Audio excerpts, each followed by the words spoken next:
ay buksan po natin ating mga Bible dito po sa Genesis chapter 22, verse 14. Page 14.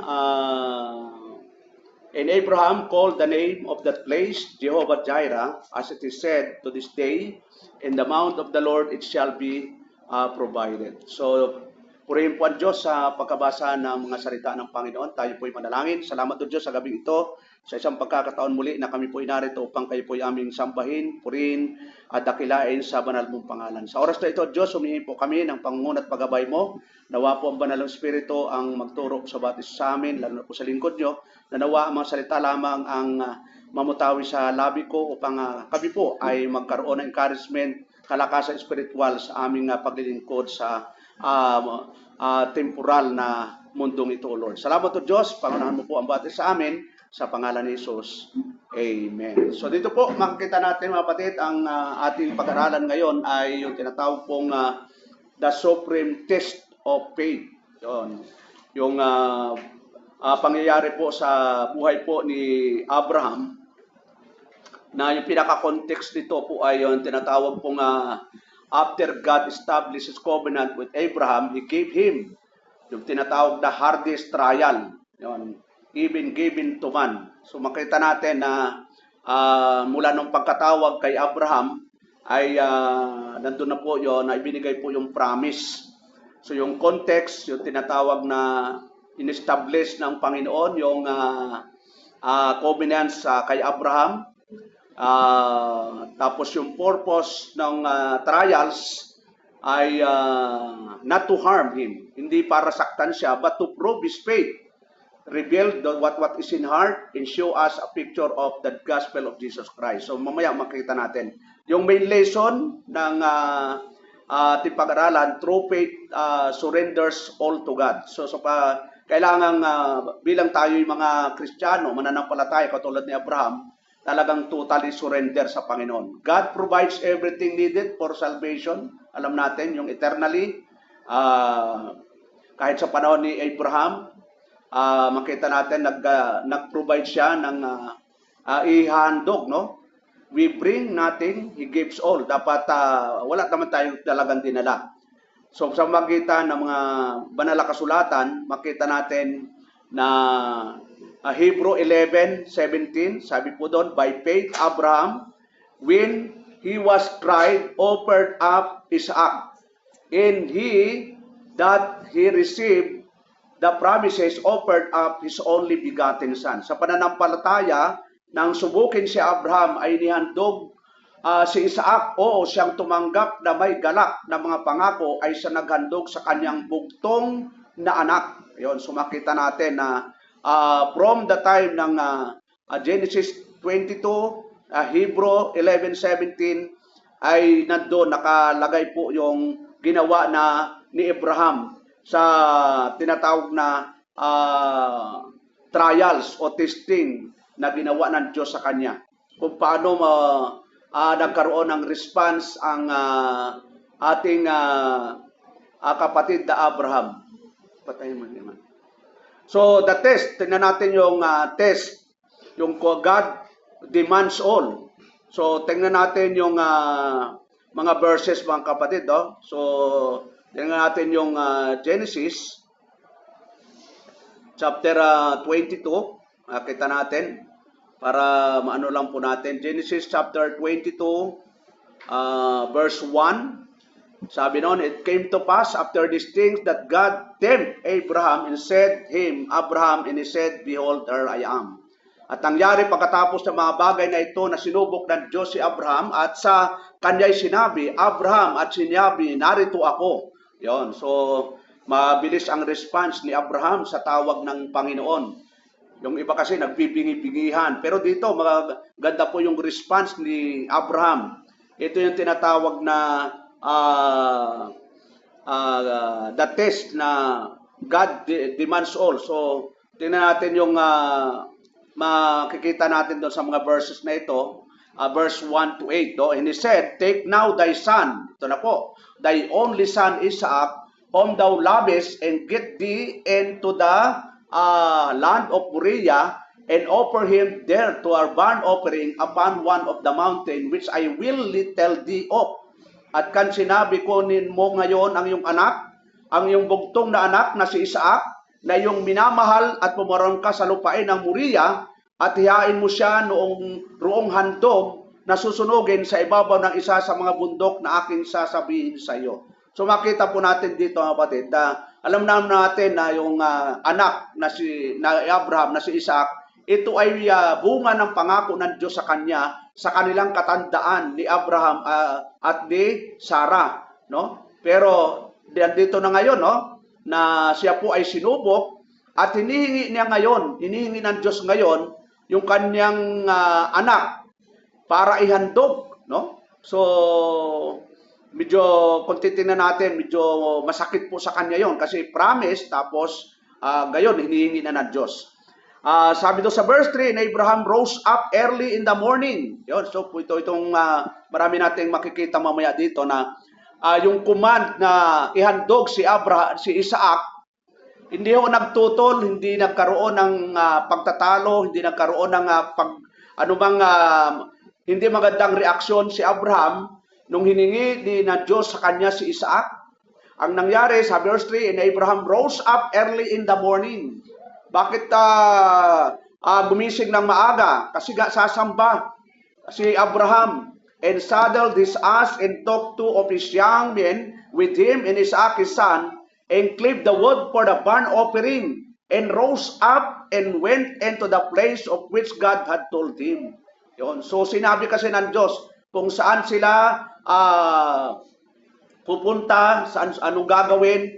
Kaya si Abraham bilang lingkod ng Diyos, siya po ay maggumising na maaga, sinunod yung instruction ng Diyos sa kanya, at yun po yung magandang halimbawa na makita natin kay Abraham.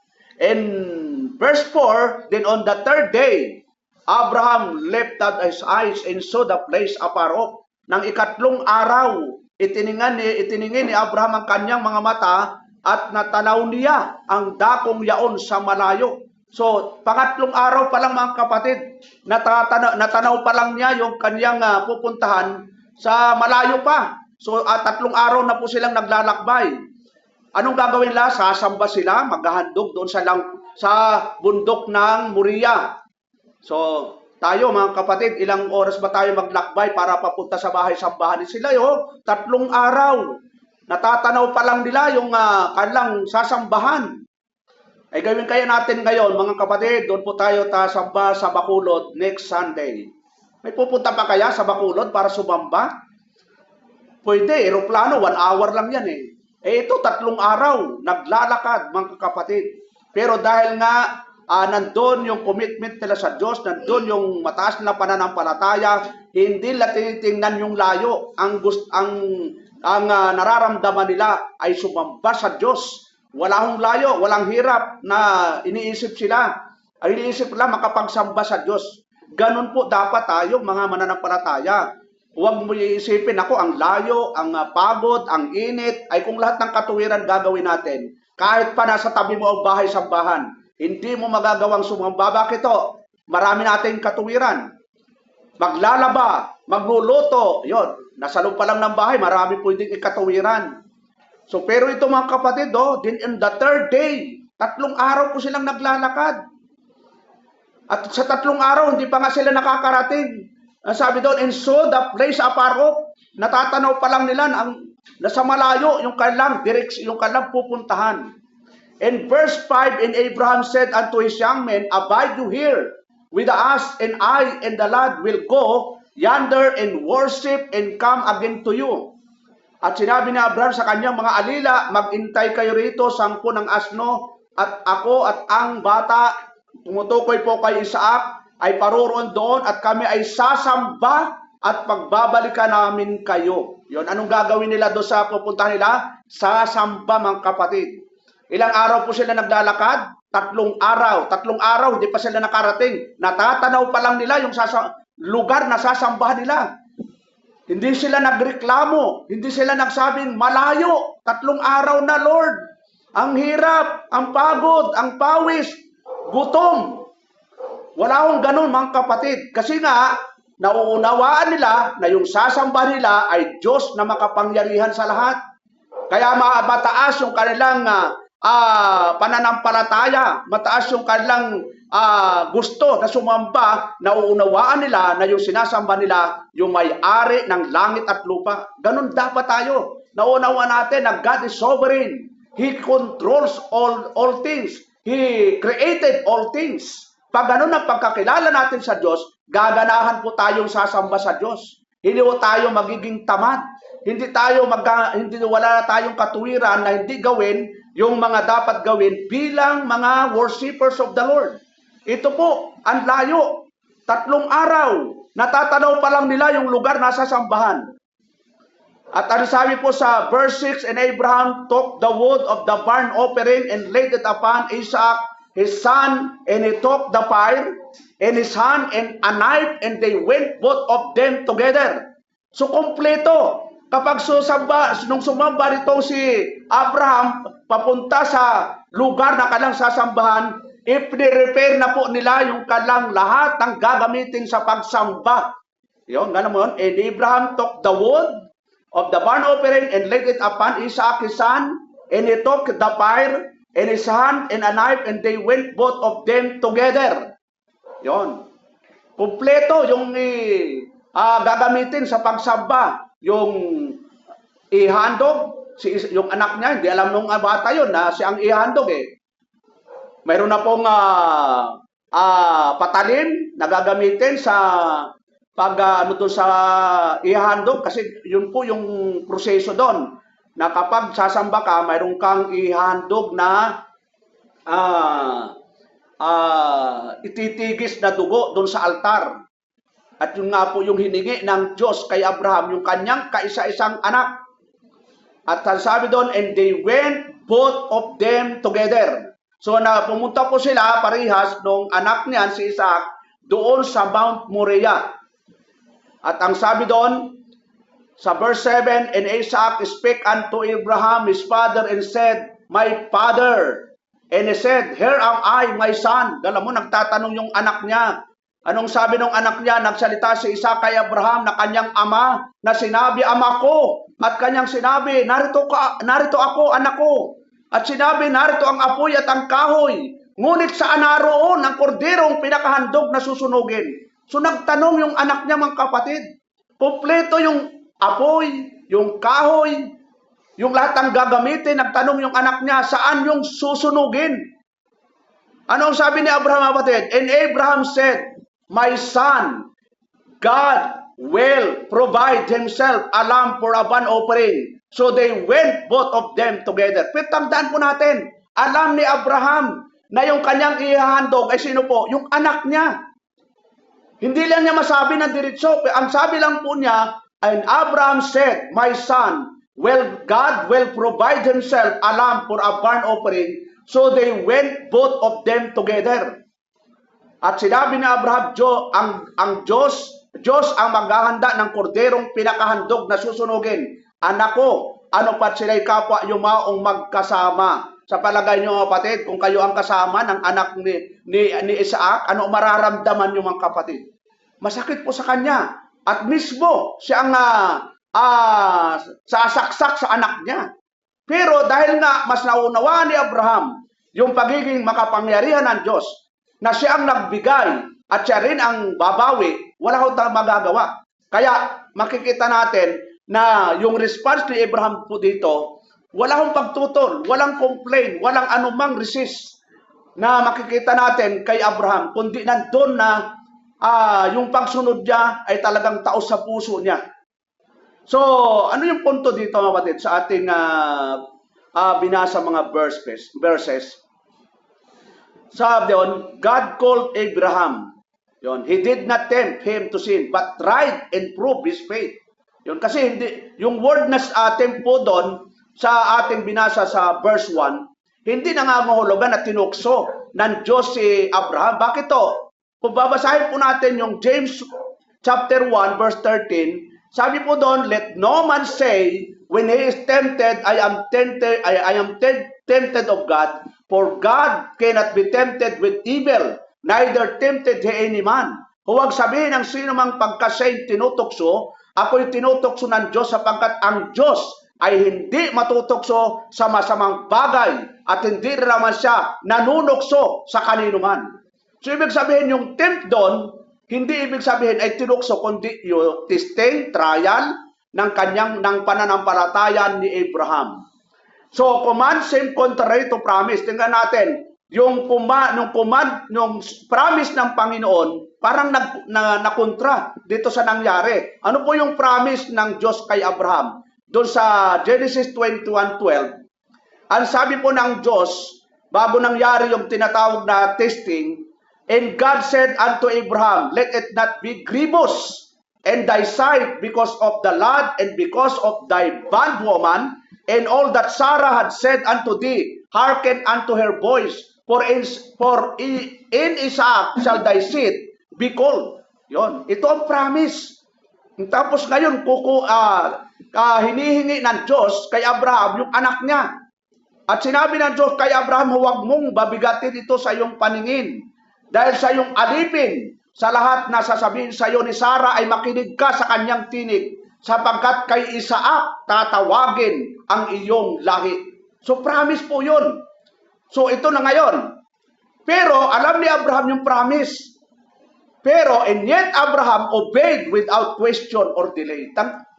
Talagang yung pagsunod ni Abraham, automatic, wala na siya. Di ba, Lord, pinaramis mo sa akin na sa pamagitan ni Isaac, ganito, mangyayari yung angkan. Wala akong ganun, mga kapatid. Bakit to? Naunawaan niya yung pagiging sovereign ni Lord. Naunawaan niya na God is a God of all creature. Na walang pwedeng mag-question sa Diyos. Kung anong command, yes ka lang. Kung anong sinabi, amen lang po tayo mga kapatid. Tulad ni Abraham. Tingnan po natin, Genesis 22 verse 7. Babalikan lang po natin. No? Sabi doon, and Isaac spoke unto Abraham his father and said, my father, and he said, here I am, my son. And he said, behold, the fire and the wood, but where is the lamb for a burnt offering? So talagang medyo yung pangyayaring ito, kung nandun tayo, kung kayo po ang tatay ni Isaac, nagtatanong yung bata, saan yung ihahandog? Pero alam mo yung anak mong ihahandog, di ba na makakaramdam ka talaga ng kirot. Pero doon po makita natin yung paninindigan ni Abraham na mas mabuting sundin ang Diyos kaysa yung sundin yung nararamdaman natin na emosyon. Kasi mararamdaman yung emosyon dito mga kapatid, yung sakit. Kasi promise ito, tapos pinalaki mo na yung bata, tayo nga, yung minsan yung mga anak natin, yung pag nagrabyado, di ba? Nakakaramdam tayo ng awa. Ay lalo na ni Abraham dahil siya po ang papatay dito para tumigis yung dugo ni Isaac doon sa altar. Ang sabi ni Abraham, di ba? And Abraham said, my son, God will provide himself a lamb for a burnt offering. So they went both of them together. So makita natin, ano yung doctrinal reason na makita natin doon mga kapatid? God must be first above everything. Ilalagay po natin ang Diyos sa lahat ng bagay. Dapat number one po natin ang Diyos.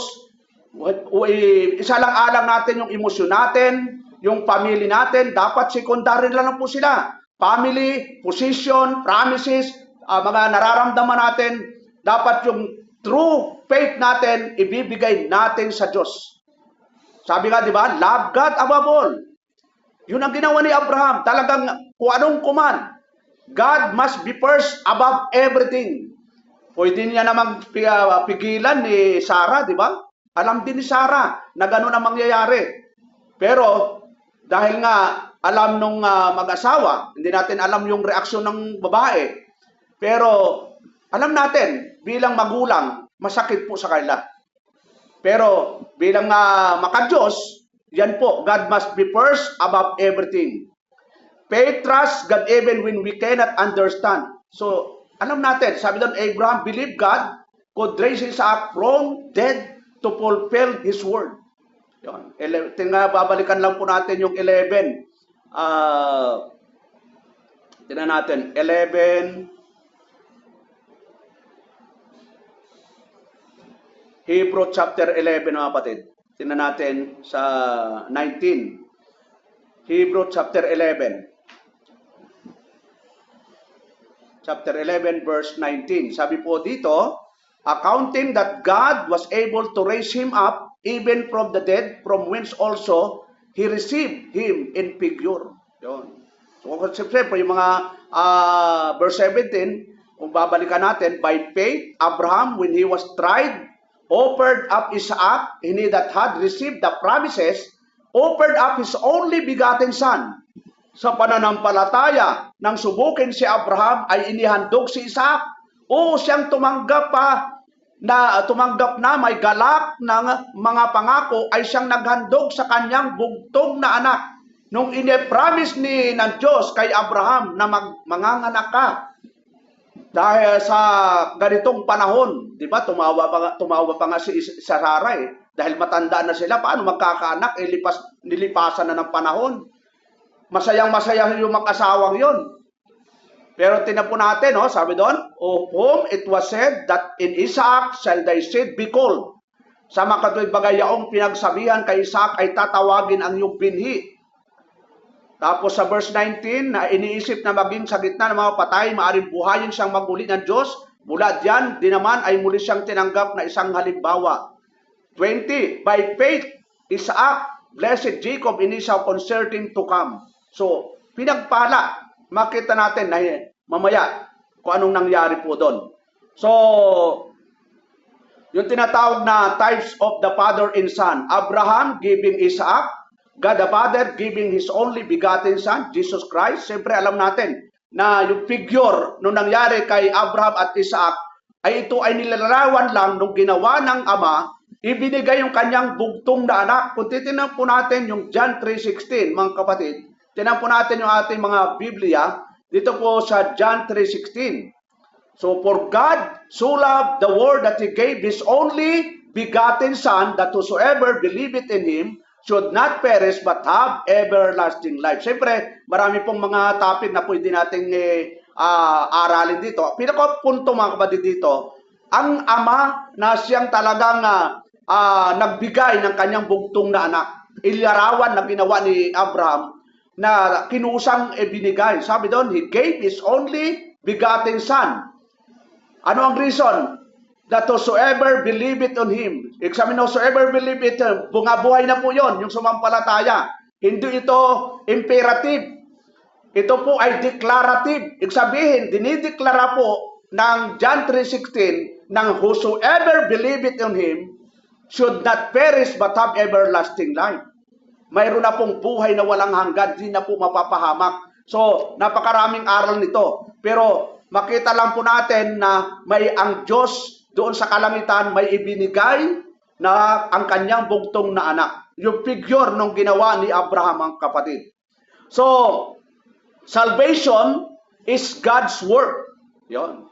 Yung eternal salvation, alam natin na ito po hindi po gawa po natin. Abraham did not have alam. Yon, God must provide it. So, tingnan natin, Hebrew 11:19, accounting that God was able to raise him up even from the dead, from which also he received him in figure. Yon. John 8:56, ano yung sabi doon? Your father Abraham rejoiced to see me my day, and he saw it and was glad. So, tingnan natin, sabi doon, James chapter 1, verse 2 and 3. Tingnan natin mga kapatid, bago tayo pumunta doon sa pangalawang punto natin. James 1, 2 and 3. Sabi doon, my brethren, count it all joy when you fall into diverse temptation, knowing this, that the trying of your faith worketh patience. Mga kapatid ko, ariin ninyong buong kagalakan kung kayo'y mga hulog sa sari-saring tukso. Yamang nalalaman na ang pagsubok. So, yung tip doon na ginamit ni James ay kaparehas nung ginamit na temptation doon sa kay Abraham. Pagsubok. Sabi doon, knowing this, that the trying of your faith worketh patience. Yamang nalalaman na ang pagsubok sa inyong pananampalataya ay gumagawa ng pagtitiis. So pagsubok po yon mga kapatid na kailangang tinitis ng Diyos yung pananampalataya ni Abraham at ganun din ho lahat tayong mga anak ng Diyos. Kaya makita natin na yung pananampalataya ni Abraham ay talagang makikita natin yung taas. Ngayon, tingnan po natin yung pangalawang bahagi, the altar, sacrifice and substitution. Yon, dito na po tayo sa verse 9 hanggang 14. Yon, punta po tayo sa verse 9 ng Genesis chapter 22, verse 9. Sabi doon, and they come to the place which God had told him of. Yon, nakarating na po sila doon sa lugar. Kanina, natatanaw pa lang nila yung lugar eh. 3 araw na silang naglalakad. Mayroon ba dito mga kapatid? Maglakad tayo na 3 araw mula dito hanggang Bicol. Doon tayo sasamba sa malapit sa Mount Mayon. Yon, sino pong sasama mga kapatid? Taas ang kamay. Sabi doon, built an altar there and laid the wood in order and bound Isaac his son and laid him on the altar upon the wood. At sila'y dumating sa dakong sa kanya'y sinabi ng Diyos at nagtayo si Abraham doon ng isang dambana at inayos ang kahoy. At ito po ang matindi. At tinalian si Isaac na kanyang anak. Alam mo, ikaw pa ang tatali sa anak mo at inilagay sa ibabaw ng dambana, sa ibabaw ng kahoy. Kayo mga kapatid, tayo mga tatay, kung tayo po ang sa sitwasyon ni Abraham, alam natin ang anak natin ang ihandog. Tapos tayo po ang magtatali sa anak natin. Yon. Tapos sa verse 10, ito po, and Abraham stretched forth his son and took the knife to slay his son. At inuunat ni Abraham ang kanyang kamay at tinawakan ang sundang upang patayin ang kanyang anak. Ganun mo yun, matindi ito mga kapatid. Pero makita natin yung provision ng Diyos mga kapatid dito. Anong sabi sa verse 11? And the angel of the Lord called unto him out of heaven and said, Abraham, Abraham. And he said, Here am I. Mabilis sumagot mga kapatid. Ay mga Kristiyano ngayon, dapat lahat po tayo pag nabasa natin ang Biblia, yes Lord, Amen Lord.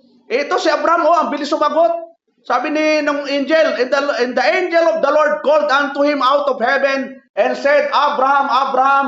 And he said, Here am I. O diba? Huwag mo nang paratingin, huwag mo nga 5 oras, di ka pa sumasagot sa Diyos. Hindi, amen kaya o saka na lang Lord. Wala pa akong gana Lord. Yun, hindi pwede. Pag kumandan Diyos, talagang yes Lord, amen. Ito, here am I. Sabi doon, tinawag siya ng anghel ng Panginoon mula sa langit at sinabi, Abraham, Abraham, at kanyang sinabi, narito ako. Verse 12, and he said, Let not thy hand upon the lad, neither do thou anything unto him, for now I know that thou perish God, saying thou hast not withheld thy son, thy only son from me. At sa kanya sinabi, huwag mong buhatin ang iyong kamay sa bata, o gawan man siya ng anuman, sapagkat talastas ko ngayon na ikaw ay natatakot sa Diyos, sa parang hindi mo itinanggi sa akin ang iyong anak, ang iyong bugtong na anak. Yon. Ano pong punto dito mga kapatid? Yung totoong pagkatakot sa Diyos, sumusunod sa utos ng Diyos mga kapatid. Yung totoong nagmamahal sa Diyos, di sinusunod yung anuman ang gusto ng Diyos. Yun yung totoong may takot sa Diyos. Kasi sabi ng Diyos sa kanya, ng Panginoon, for now, I know that thou perish God, saying thou hast not withheld thy son. Sa kanya sinabi, huwag mong buhatin ng iyong kamay sa bata, ugawan man siya ng anuman, sapagkat talastas ko ngayon na ikaw ay natatakot sa Diyos sa parang hindi mo tinanggi sa akin ang iyong anak. Tandaan po natin, kapag hindi natin ipinagdamot sa Diyos ang lahat ng kanyang nire-record sa atin, God will provide. Totoo po yung mga kapatid. Hindi po tayo dapat nagdadalawang isip na ibigay po natin yung mga bagay na dapat ibigay natin sa Diyos. Ano po yung dapat ibigay?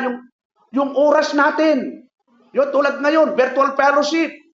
So dapat nga, lahat ng kapatiran, member ng local church, pang prayer meeting, nasa ganitong virtual eh. Pipindutin nga lang yung link, di ba? Nahirap bang magpindot ng link? Pipindutin lang. Nasa bahay nga lang tayo mga kapatid. Eh dati nga, nagpe-prayer meeting, maglalakbay ng ilang, kami nga dati sa Taguig. Nagmamadali pa, galing sa trabaho, makahabol lang ng prayer meeting. Ngayon, nasa bahay-bahay lang tayo. Pwede ka pang kumakain. Pwede ka pang umiinom habang nanonood. Mahirap ba yun mga kapatid? Ito nga, 3 araw. Naglakbay para makapagsamba lang sa Diyos mga kapatid. Anong sabi doon? Verse 13, And Abraham lifted up eyes and looked, and behold, behind him a ram caught in a thicket by his thorns, and Abraham went and took the ram and offered him up for a burnt offering and the stead of his son. Talagang willing na ibigay ni Abraham yung anak niya.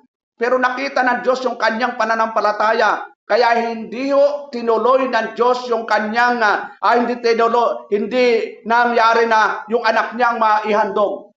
God will provide na mapaltan. Yun. Kasi nga po, nakita ng Diyos yung totoong pananampalataya ni Abraham, yung totoong takot ay may kasamang pagsunod. Kasi yung iba, takot na takot lang sa Diyos. Diyos ko po, Diyos ko, Diyos ko po, bumabagyo na po. Diyos ko po, ang init na po, puro ka Diyos ko. Pero ayaw naman nating sumunod. Ano sabi ng Panginoon? Tinatawag niyo akong Panginoon, Panginoon, pero hindi naman niya sinusunod ang utos ko. So yung totoong takot, sumusunod. Kasi isa lang naman talaga dapat katakutan natin. Yung Diyos na makapangyarihan sa lahat. Huwag tayong matakot sa kanino man. Sabi nga ng Panginoon sa Matthew 10:28, di ba? Huwag tayong matakot sa anumang bagay na nakikita natin, nararamdaman natin, o anumang mga bagay dito sa mundo. Bakit to? Wala namang kapangyarihan yan.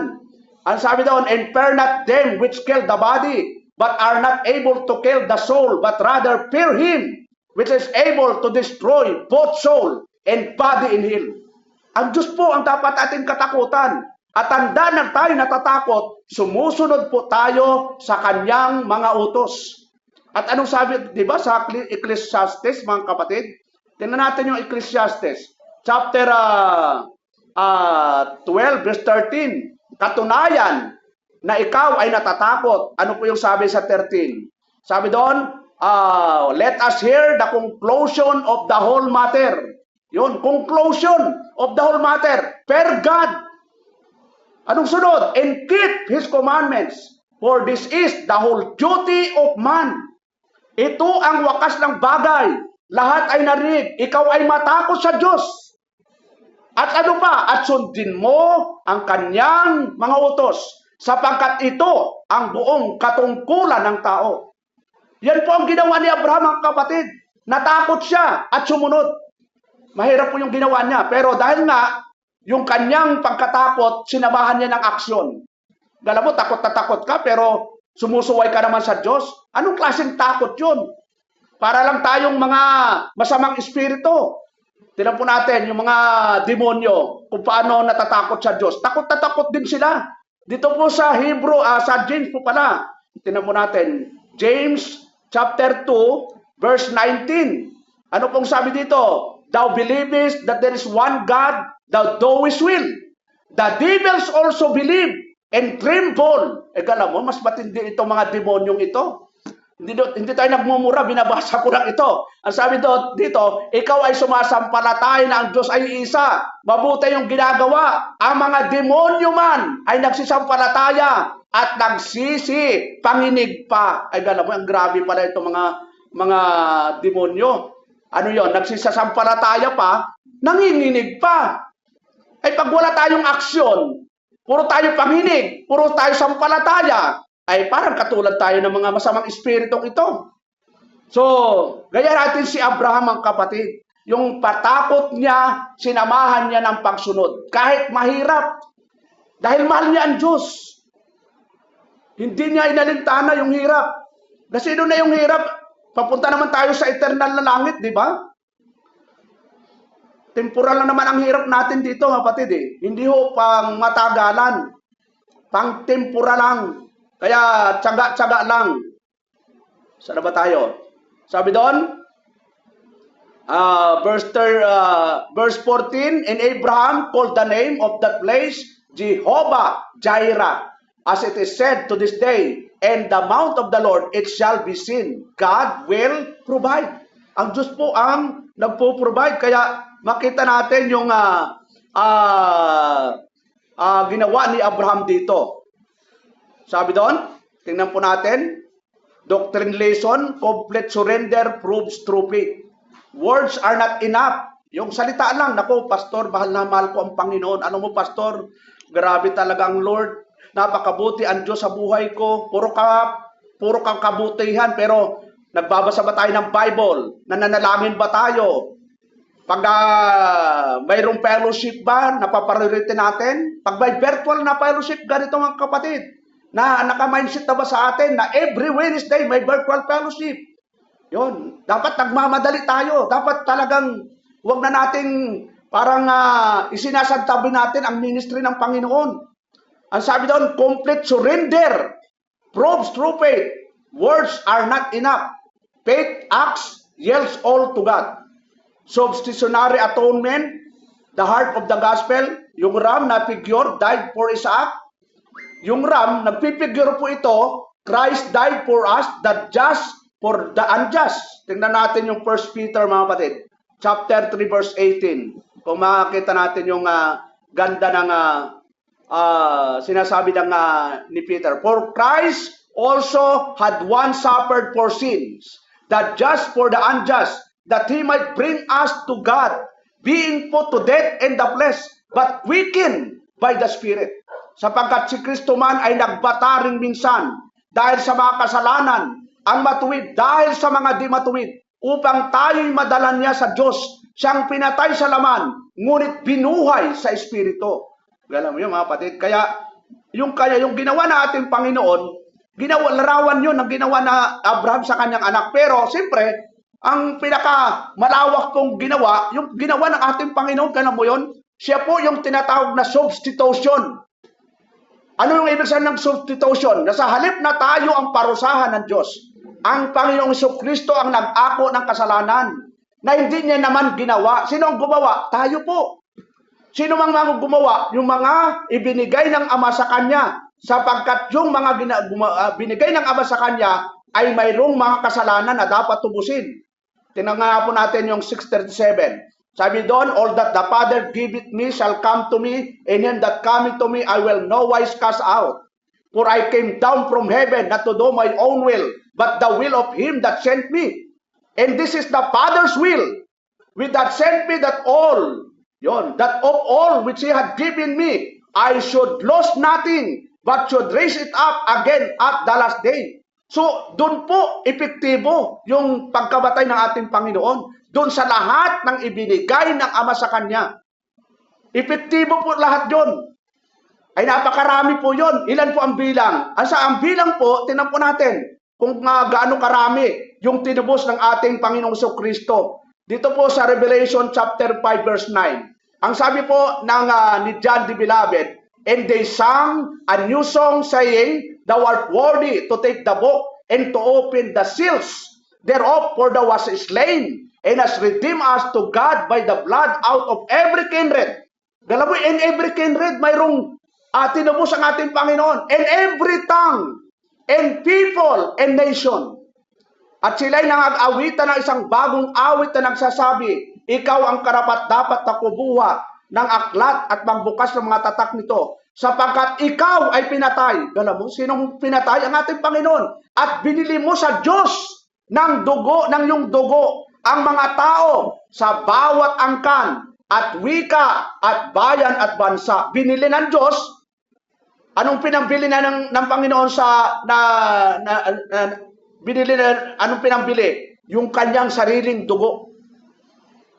Ang pinangbayad ng Panginoon para mapatawad yung kasalanan natin, para matubos yung kasalanan natin. Lahat ng ibinigay ng Ama sa Kanya.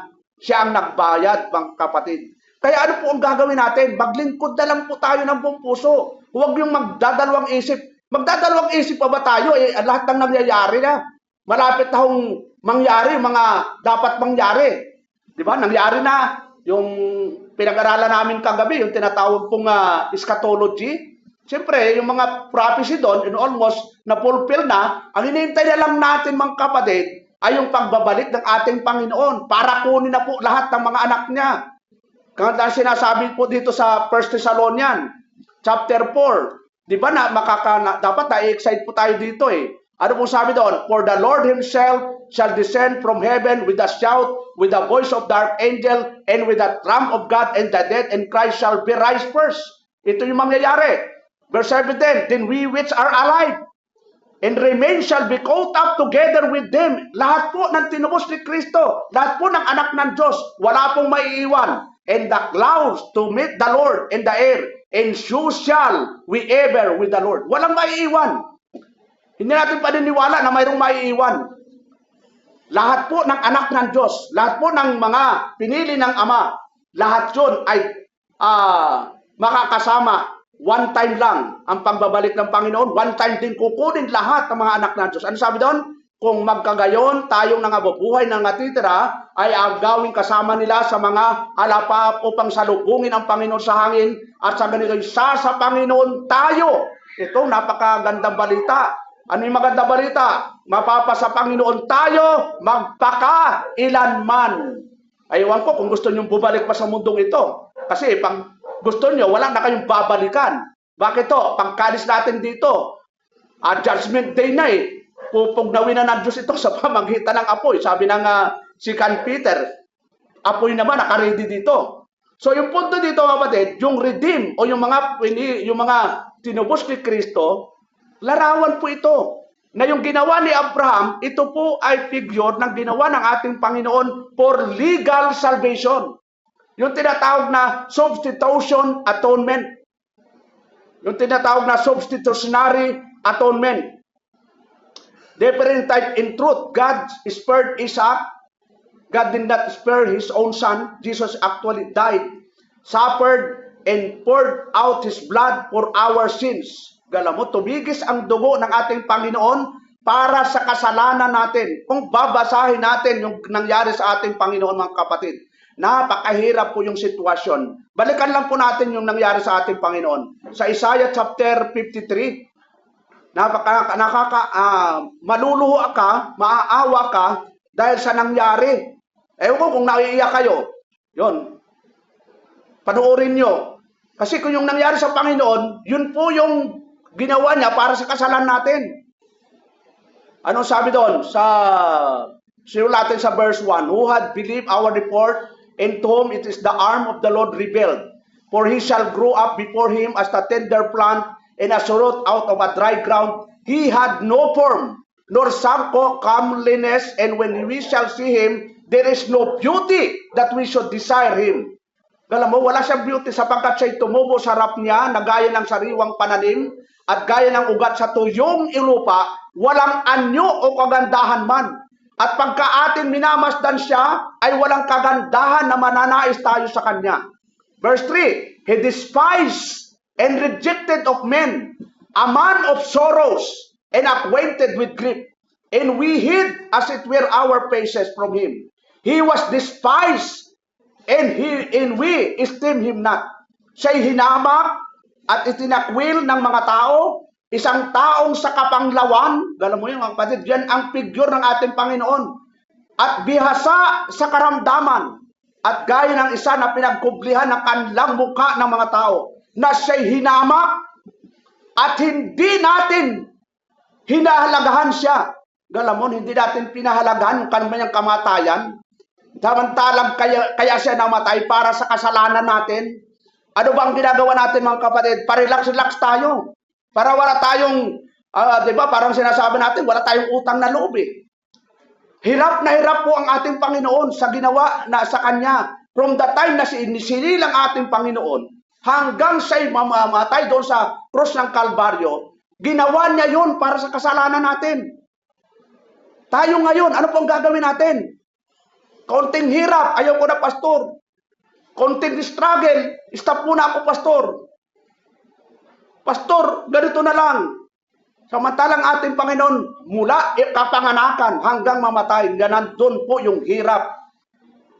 Panoorin niyo yung Passion of the Christ. makikita nyo. Ito palang binabasa natin mga kapatid, no? Sabi doon, tunay na kanyang dinala ang ating mga karamdaman at dinala ang ating mga kapanglawan. Gayon may ating pinalagay siya na hinampas, sinaktan ng Diyos at dinalamhati. Alam mo, sinaktan ng Diyos. Ano pa? Pinalagay na hinampas. Ay dapat yung hampas na yun mga kapatid sa atin. At tapos yung sakit na, yung pagkasakta ng Diyos, sa atin po dapat yun. Verse 5, ano sabi doon? Ngunit siya'y nasugatan dahil sa ating mga pagsalangsang. Siya'y nabugbog dahil sa ating mga kasamaan. Ang parusa ng tungkol sa ating kapayapaan ay nasa Kanya. At sa pamamagitan ng Kanyang mga latay ay nagsigaling tayo. Alam mo yung mga kapatid? Ang sabi sa English, but He was wounded for our transgression. Kanta po ito eh. Kinakanta namin dati ito. He was bruised for our iniquities. The chastisement of our peace was upon Him. And with His stripes, we are healed. Yun ang tawag po legal salvation mga kapatid. Kaya nawa mga kapatid, baging encouragement natin ito, na hirap ang ating Panginoon nung siya po ay nandito sa lupa. Tapos tayo nagpapakasarap, tayo nagpapaka-relax, parang baliwala sa atin yung ginawa ng Panginoon. Magbasa lang ng Bible, parang ayaw mong gawin. Samantalang magbasa ka ng Facebook, Messenger, lahat yata ng mga apps, mayroon ka, pero pahalagahan ng salita ng Diyos, hindi natin nagagawa. Tapos sasabihin natin, mahal natin ang Diyos. Ang sabi ng Panginoon, patunayan natin sa buhay natin. Sinasabi nyo, mahal mo ako, pero hindi nyo ginagawa ang utos ko. Ang Diyos po nakakaalam ng ating mga buhay, mga kapatid. Patunayan natin sa aksyon. Kabang sinasabi mo, mahal kita, pero yung aksyon mo, hindi napapatunayan. Action speak louder than words. Baka sabihin mo, mahal na mahal kita, Panginoon. Ibibigay ko lahat sa iyo ang aking buhay. Para kang si Peter. Pero pagdating ng pagsubukan, di ba, nawala yung mga apostol eh. Nagkadapulasan, walang natira kahit isa na mga apostol nung hinuli na ang ating Panginoon. Galam mo kasama nila, 12 apostol. Isa naghudas, si Judas Iscariote, ang natira 11. Nung hiniulang Panginoon, may natira ba? Wala po, kahit isa. Ganun po ang nangyari sa Panginoon. Kawawa po talaga. Mula sa simula, pinanakawawa talaga. Hanggang namatay, kawawa po talaga. Wala na hong naiwan.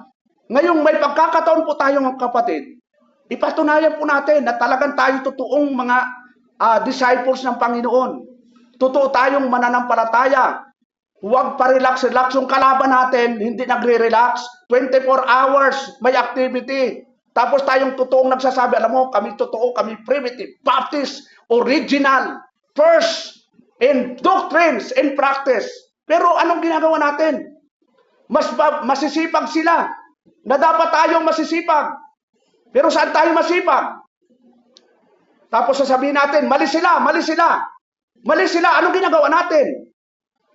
Wala tayong sinasabi sa kanilang mali sila. Tayo lang nagsasabi na mali sila. Pero anong ginagawa natin mga kapatid? Nakarating ba sa kanila na mali sila? O sinasarili lang natin? Nakakulong lang tayo sa apat na sulok ng ating sambahan. Hindi na tayo humahayo. Samantalang ang mandato ng Diyos. Ano yung mandato? Tingnan po natin yung mandate ng ating Panginoong Jesucristo nung siya ay nabuhay.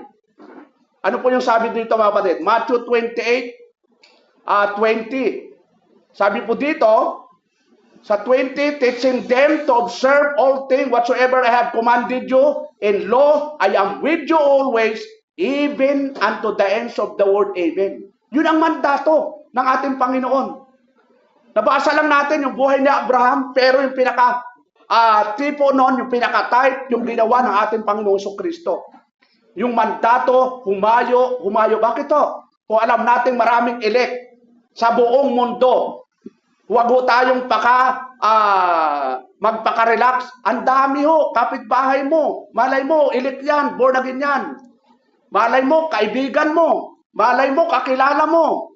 Hindi ka ba lang nagsasabi, alam mo, mahal tayo ng Diyos, God is sovereign, ang Diyos ay makapangyarihan sa lahat. Ayon sa Daniel chapter 4, verse 35, Ayon sa Psalms 115 verse 3, ang Diyos ay nasa langit at ginagawa niya lahat ng kanyang ibigin. So, nagkukwento tayo sa kaibigan. Di ba alam nila kung primitive ka o Kristiyano? Kasi minsan may mga Kristiyano, kung sino ang kasama, parang unyango. Kung anong kasama, siya rin yun. Dapat makita sa atin ang separation, mga kapatid. Huwag mo tayo maging compromiser. Magkaroon tayo ng separation from the system of this world.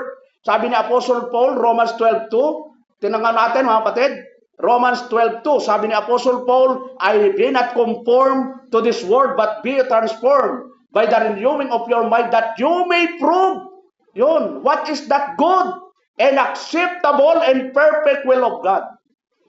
Yung mensahe, kapag tayo po ay nagbibigay ng pagmamahal sa Diyos, fear, yun, katubas ni Abraham, may takot siya pero sumunod sa Diyos. Patunayan natin ngayon mga kapatid na takot tayo sa Diyos. Sumunod tayo sa kanyang instruction. Baka takot ka lang, ako takot ako Lord, ang dami kong Judith, number 1, number 2, number 3. Yun, talagang hindi ka makakabayad kasi hindi mo inuuna si Lord. Puro ka struggle. Ang sabi ng Panginoon, di ba? Seek you first the kingdom of God and His righteousness, in all these things shall be added unto you. Ano bang inuuna natin? Inuuna pa natin ang problema. Yung magbibigay ng solusyon, di natin inuuna. So, challenge po sa atin, mga kapatid, na nawa ay magkaroon po tayo ng tinatawag pong pagsunod na totoo. So, pangatlo, ano sabi doon? Basahin lang po natin 2 Corinthians 5:21. For He had made Him to be sin for us, who knew no sin, but we might be made the righteousness of God in Him. Leviticus 17:11, the life of the flesh is in the blood. It is the blood that maketh an atonement for the soul. Dahil sa dugo ni Kristo, tinubos niya yung kaluluwa natin. So, sumunod na puntos, the covenant, blessing, confirm, ensure. So, basahin natin, by myself sa Genesis 22, mahaba po yon. Pero I have sworn, saith the Lord, for because thou hast done this thing, and hast not withheld thy son, thy only son, that in blessing I will bless thee. And thy seed shall all the nations of the earth be blessed, because thou hast obeyed my voice. Galang mo yung blessing. Dumating kay Abraham. Bakit to? Dahil sumunod siya sa tinig ng Diyos, mga kapatid. God spoke a second time, swearing by Himself, the highest unchangeable oath. Di ba? Nagnako na naman ang Diyos. Nung unang pangako na siya ay na magkakaroon ng anak, ito po, nung di niya, nag-provide ang Diyos ng ihandog, ito yung pangalawang pangako ni Abraham, ng Diyos kay Abraham, that in blessing I will bless thee, and in thy seed shall all the nations of the earth be blessed, because thou also obeyed my voice. So, tinatawag pong unchangeable oath. A confirm all covenant promises, multiply seed. Alam natin yung mga Hudyo, halos nangalat yan sa buong mundo, mga kapatid. Victory over enemies, and in thy seed shall all nations be blessed. Lahat daw ng bansa ay i-bless. Dahil kanino? Dahil sa kay Abraham na sumunod, may takot at sumunod. Abraham returned in peace. God's purpose was sure forever. Ano yung doctrinal lesson? God's promises are unchangeable and eternal.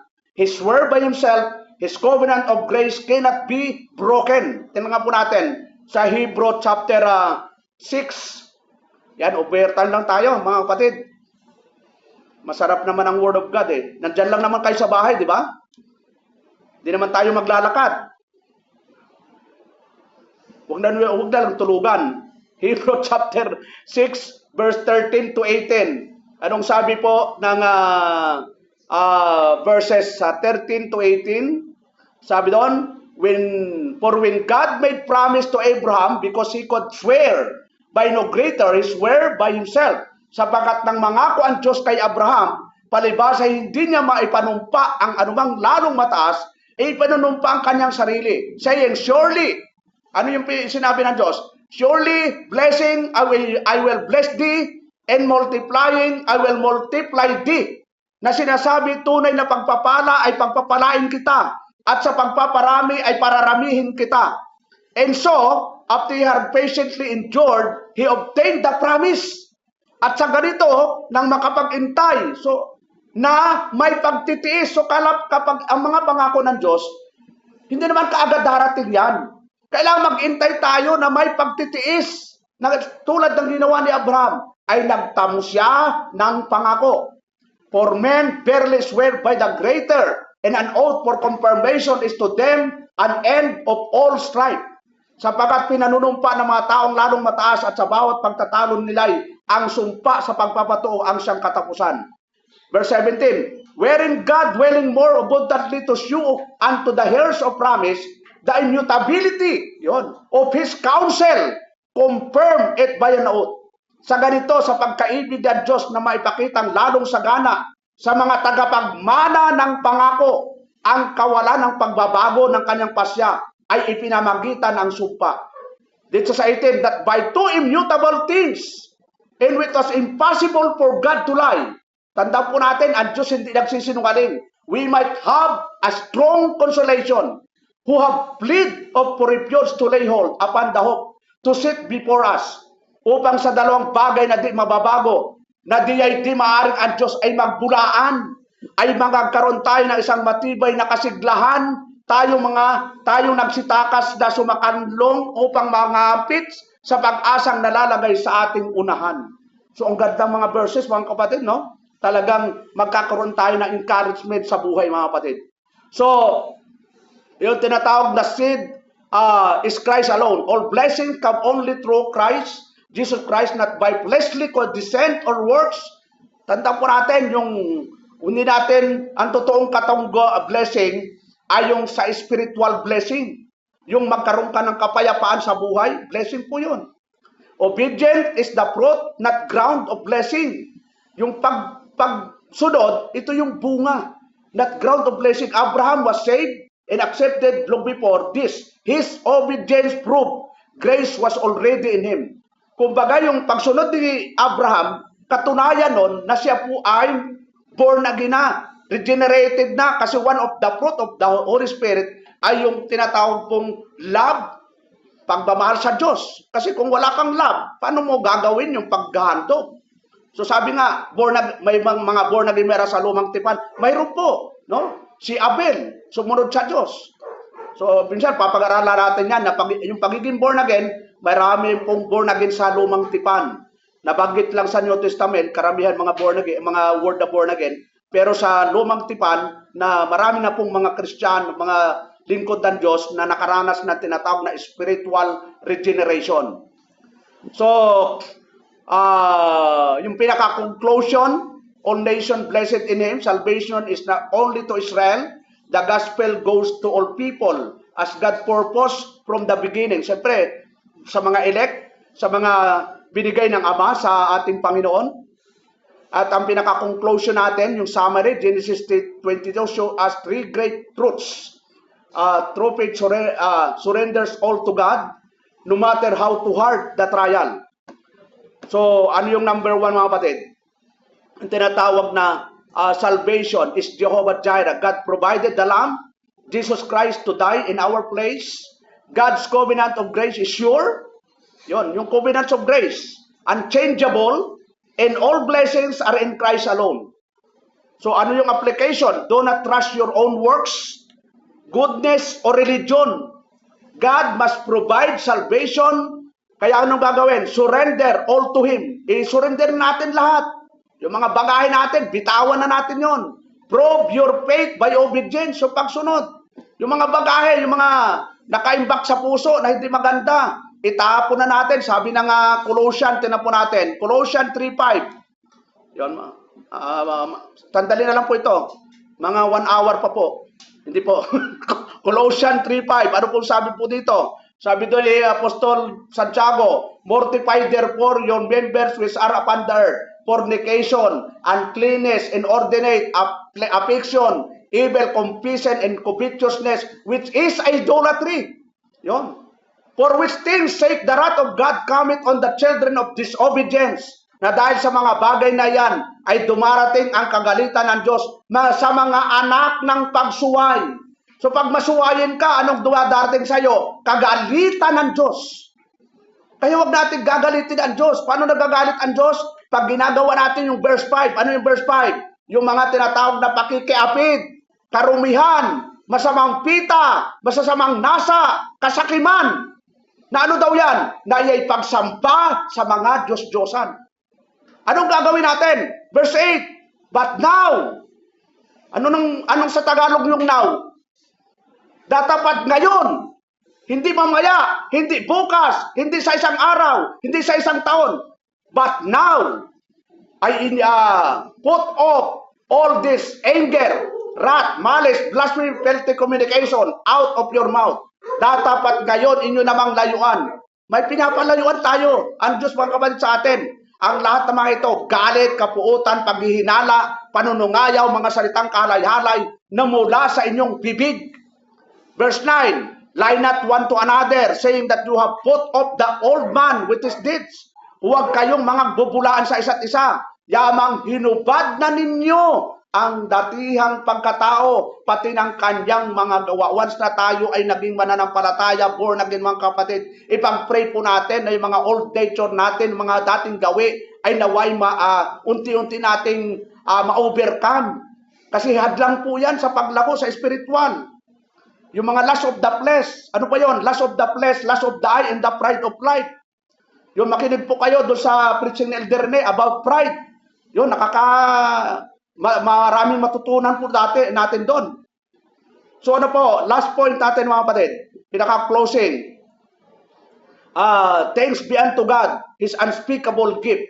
O, yan mo, yun ang closing. Basahin natin, 2 Corinthians 9:15. 2 Corinthians chapter 9 verse 15. Sabi po dito, for the thanks be unto God for His unspeakable gift. Salamat sa Diyos dahil sa kanyang kaloob na di masabi. Gala mo yun? Ang tindi ng mga binigay ng Diyos sa atin. Talagang unspeakable gift. So, yun po. Yun lang po mga kapatid sa gabing ito. At ulitin ko lang po yung ating pinag-aralan, the supreme test of faith. Yun, pinag-aralan po natin. The test God commands all. God demands all.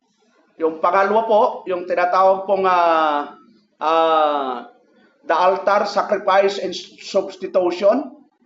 Tapos the covenant, blessing, confirm, ensure.